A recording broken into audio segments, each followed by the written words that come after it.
you get into a point where God calls you, and he calls you to himself.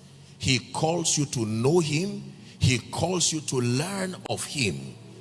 And then eventually, when you read Colossians 4 and verse 17, it says, say unto Archippus that the ministry that thou hast received in the Lord, not from the Lord, you see that you fulfill it. So you receive in the Lord. It is a derivative of your relationship.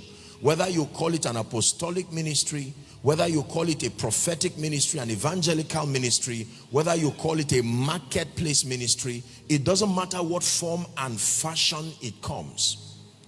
The most important thing is for you to understand that the way God works is that when he calls, please listen carefully, you have to understand this. When he calls men, he calls them to himself. Are we together?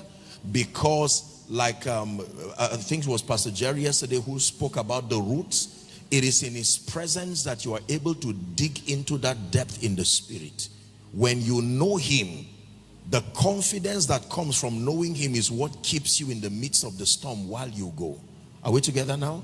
But then when he gives you the mandate, he never sends you with a message alone. He never sends you with an assignment alone. Are we together? Yes. At the point where God is sending men, he ensures that they have access to the requisite power, the requisite empowerment, the requisite engracing that will help them to fulfill that assignment. Not even Jesus escaped this pattern.